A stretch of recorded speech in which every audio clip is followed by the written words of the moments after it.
प्रणाम दोस्तों। आज सुनते हैं मुंशी प्रेमचंद जी द्वारा लिखित मानसरोवर भाग 3 से ली हुई कहानी निर्वासन। परशुराम, वहीं वहीं दालान में ठहरो। मर्यादा, क्यों? क्या मुझमें कुछ छूत लग गई? परशुराम, पहले यह बताओ, तुम इतने दिनों से कहाँ रही, किसके साथ रही, किस तरह रही और फिर यहाँ किसके साथ आई? तब विचार देखी जाएगी। मर्यादा, क्या इन बातों को पूछने का यही वक्त है? फिर अवसर न मिलेगा? परशुराम, हाँ, यही बात है। तुम स्नान करके नदी से तो मेरे साथ ही निकली थी, मेरे पीछे पीछे कुछ देर तक आई भी। मैं पीछे पीछे फिरकर देखता था, फिर एकाएक तुम कहाँ गायब हो गई? मर्यादा, तुमने देखा नहीं? नागा साधुओं का एक दल सामने से आ गया। सब आदमी इधर उधर दौड़ने लगे। मैं भी धक्के में पड़कर जाने किधर चली गई। जरा भीड़ कम हुई तो तुम्हें ढूंढने लगी, बासु का नाम ले लेकर पुकारने लगी, पर तुम न दिखाई दिए। परशुराम, अच्छा, तब? मर्यादा, तब मैं एक किनारे बैठकर रोने लगी। कुछ सूझ ही न पड़ता था कि कहाँ जाऊं, किससे कहूं। आदमियों से डर लगता था। संध्या तक वहीं बैठी बैठी रोती रही। परशुराम, इतना तुल क्यों देती हो? वहां से फिर कहाँ गई थी? मर्यादा, संध्या को एक युवक ने आकर मुझसे पूछा, तुम्हारे घर के लोग कहीं खो गए हैं क्या? मैंने कहा हाँ। तब उसने तुम्हारा नाम, पता, ठिकाना पूछा। उसने सब एक किताब पर लिख लिया और मुझसे बोला, मेरे साथ आओ, मैं तुम्हें तुम्हारे घर भिजवा दूंगा। परशुराम, वह आदमी कौन था? मर्यादा, वहां की सेवा समिति का स्वयंसेवक था वह। परशुराम, तो तुम उसके साथ होली? मर्यादा, और क्या करती? वह मुझे समिति के कार्यालय में ले गया। वहां एक शामियाने में एक लंबी दाढ़ी वाला मनुष्य बैठा हुआ कुछ लिख रहा था। वही उन सेवकों का अध्यक्ष था। और भी कितने ही सेवक वहां खड़े थे। उसने मेरा पता ठिकाना रजिस्टर में लिखकर मुझे एक अलग शामियाने में भेज दिया, जहां और भी कितनी खोई हुई स्त्रियां बैठी हुई थी। परशुराम, तो तुमने उसी वक्त अध्यक्ष से क्यों नहीं कहा कि मुझे घर पहुंचा दो? मर्यादा, मैंने एक बार नहीं सैकड़ों बार कहा, लेकिन वह यह कहते रहे, जब तक मेला खत्म न हो जाए और सब खोई हुई स्त्रियां एकत्र न हो जाए, मैं भेजने का प्रबंध नहीं कर सकता। मेरे पास न इतने आदमी हैं, न इतना धन। परशुराम, धन की तुम्हें क्या कमी थी? कोई एक सोने का जेवर बेच देती तो काफी रुपए मिल जाते। मर्यादा, आदमी तो नहीं थे। परशुराम, तुमने यह कहा था कि खर्च की कुछ चिंता न कीजिए, मैं अपने गहने बेचकर अदा कर दूंगी। मर्यादा, सब स्त्रियां कहने लगी, घबराई क्यों जाती हो? यहाँ किस बात का डर है? हम सभी जल्द अपने अपने घर पहुंच जाएंगी। तब मैं भी चुप हो रही। परशुराम, सब स्त्रियां कुएं में गिर पड़ती तो तुम भी गिर पड़ती क्या? मर्यादा, जानती तो थी कि यह लोग धर्म के नाते मेरी रक्षा कर रहे हैं, कुछ मेरे नौकर या मजदूर नहीं है, फिर आग्रह किस मुंह से करती?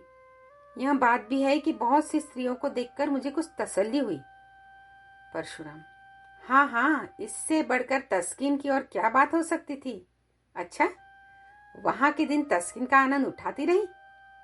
मेला तो दूसरे ही दिन उठ गया था। मर्यादा, रात भर मैं स्त्रियों के साथ उसी शामियाने में रही। परशुराम, अच्छा, तुमने मुझे तार क्यों न भिजवा दिया? मर्यादा, मैंने समझा जब यह लोग पहुंचाने की कहते हैं तो तार क्यों दूं? परशुराम, खैर, रात को तुम वही रही, युवक बार बार भीतर आते रहे होंगे। मर्यादा, केवल एक बार एक सेवक भोजन के लिए पूछने आया था। जब हम सबों ने खाने से इनकार कर दिया तो वह चला गया और फिर कोई ना आया। मैं रात भर जागती रही। परशुराम, यह मैं कभी न मानूंगा कि इतने युवक वहां थे और कोई अंदर न गया होगा। समिति के युवक आकाश के देवता तो नहीं होते। खैर, वह दाढ़ी वाला अध्यक्ष तो जरूर आया होगा देखभाल करने के लिए। मर्यादा, हाँ, वह आते थे, पर द्वार पर से पूछ पूछ कर लौट जाते थे। हाँ, जब एक महिला के पेट में दर्द होने लगा तो 2-3 बार दवाई पिलाने आए थे। परशुराम, निकली ना वही बात। मैं इन धूर्तों को नस नस पहचानता हूँ। विशेषकर तिलक मालाधारी दढ़ियों को मैं शुरू से समझता हूँ। तो वे महाशय कई बार दवाई देने गए थे। क्यों? तुम्हारे पेट में तो दर्द नहीं होने लगा था ना? मर्यादा, तुम एक साधु पुरुष पर आक्षेप कर रहे हो। वहां बेचारे एक तो मेरे बाप के बराबर थे, दूसरे आंखें नीची करके के सिवा और कुछ नहीं किया, सीधी निगाह किसी पर नहीं डाली। परशुराम, हाँ हाँ, वहां सब देवता ही देवता जमा थे। खैर, तुम रात भर वहां रही, दूसरे दिन क्या हुआ? मर्यादा, दूसरे दिन भी वही रही। एक स्वयंसेवक हम सब स्त्रियों को साथ में लेकर मुख्य मुख्य पवित्र स्थानों का दर्शन कराने ले गया। दोपहर को लौटकर सब घर आए और सबों ने भोजन किया। परशुराम, तो वहां तुमने सैर सपाटा भी खूब किया, कोई कष्ट न हुआ? भोजन के बाद गाना बजाना भी हुआ होगा? मर्यादा, गाना बजाना तो नहीं, हाँ, सब अपना अपना दुखड़ा रोती रही। शाम तक मेला उठ गया तो दो सेवक हम लोगों को लेकर स्टेशन पर आए। परशुराम, मगर तुम तो आज 7वें दिन घर आ रही हो और वह भी अकेली। मर्यादा, स्टेशन पर और एक दुर्घटना हो गई। परशुराम, हाँ, यह तो मैं समझ ही रहा था। क्या दुर्घटना हुई? मर्यादा, जब सेवक टिकट लेने जा रहा था तो एक आदमी ने आकर उससे कहा, यहाँ गोपीनाथ के धर्मशाला में एक आदमी ठहरे हुए हैं, उनकी स्त्री खो गई है, उनका भला सा नाम है, गोरे गोरे लंबे से खूबसूरत आदमी है, लखनऊ में मकान है, जवाई टोले में है। तुम्हारा हुलिया उसने ठीक ठीक बयान किया कि मुझे उस पर विश्वास आ गया। मैं सामने आकर बोली, तुम बाबूजी को जानते हो? वह हंसकर बोला, जानता नहीं हूं तो क्यों तुम्हें तलाश करता फिरता? तुम्हारा बच्चा रो रो कर हलकान हो रहा है। सब औरतें कहने लगी, चली जाओ, तुम्हारे स्वामी जी घबरा रहे होंगे। स्वयंसेवक ने उससे 2-4 बातें पूछकर मुझे उसके साथ कर दिया। मुझे क्या मालूम था कि मैं किसी नर पिशाच के हाथों में पड़ी जाती हूँ। दिल में खुशी थी कि अब बासु को देखूंगी, तुम्हारे दर्शन करूंगी। शायद इसी उत्सुकता से मुझे असावधान कर दिया। परशुराम, तो तुम उस आदमी के साथ चल दी? वह कौन था? मर्यादा, क्या बतलाओ कौन था? मैं तो समझती हूँ कोई दलाल था। परशुराम, तुम्हें यह न सूझी कि उससे कहती, जाकर बाबूजी को भेज दो? मर्यादा, अधीन आते हैं तो बुद्धि भ्रष्ट हो जाती है। परशुराम, कोई आ रहा है।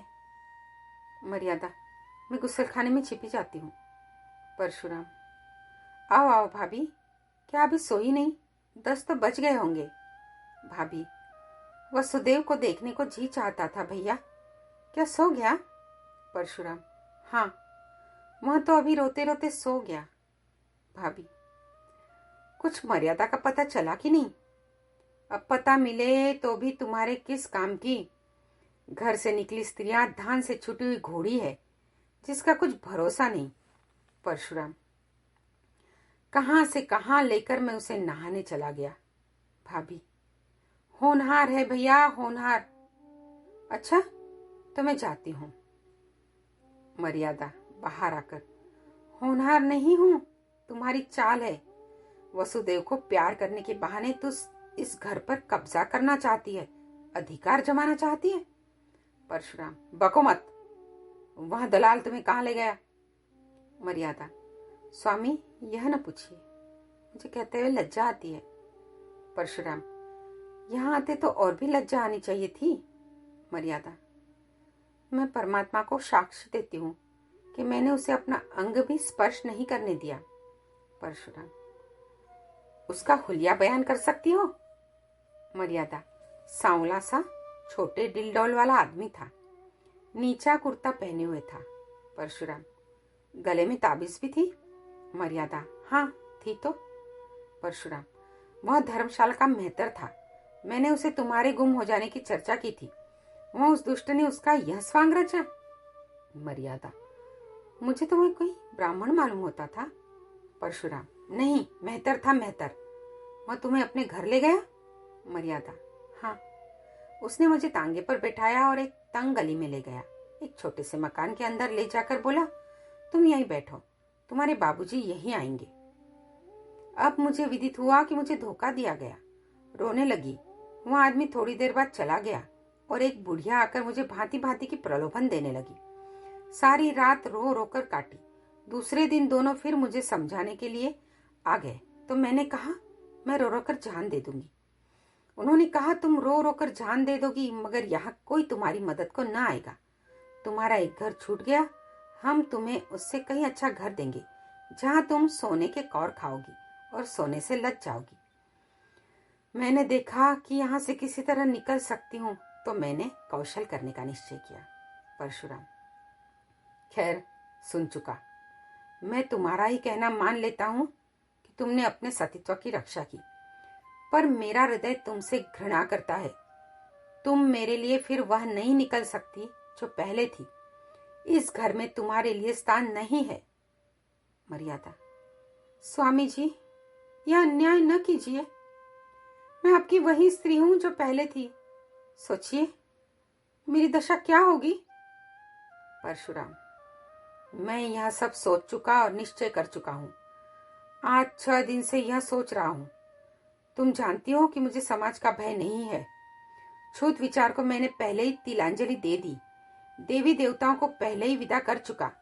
पर जिस स्त्री पर दूसरी निगाहें पड़ चुकी, जो 1 सप्ताह तक न जाने कहां कहां और किस दशा में रही, उसे अंगीकार करना मेरे लिए असंभव है।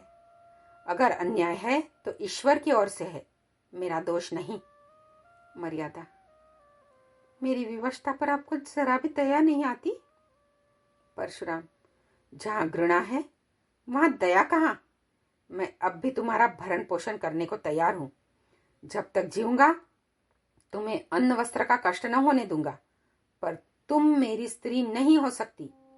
मर्यादा, मैं अपने पुत्र का मुंह न देखूं अगर किसी ने मुझे स्पर्श भी किया हो। परशुराम, तुम्हारा किसी अन्य पुरुष के साथ क्षण भर भी एकांत में रहना तुम्हारे पतिव्रता धर्म को नष्ट करने के लिए बहुत है। यह विचित्र बंधन है।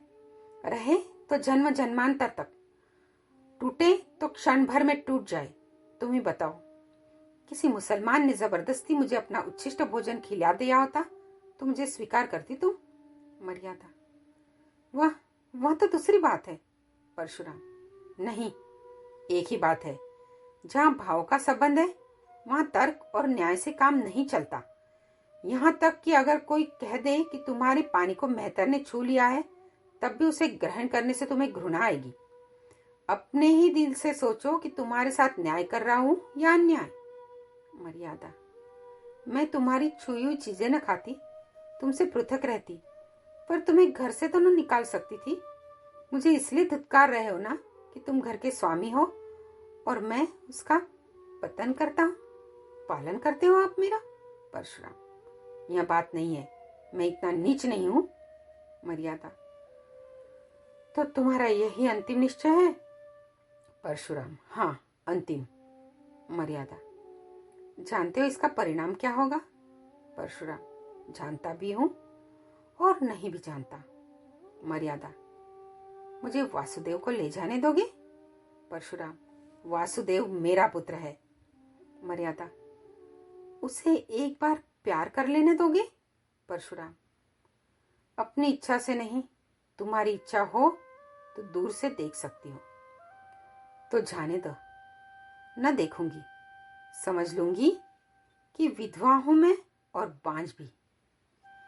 चलो मन, अब इस घर में तुम्हारा निभा नहीं है। चलो जहां भाग्य ले जाए। आप सुन रहे थे मुंशी प्रेमचंद जी द्वारा रचित कहानी निर्वासन। कहानी सुनने के लिए आपका धन्यवाद।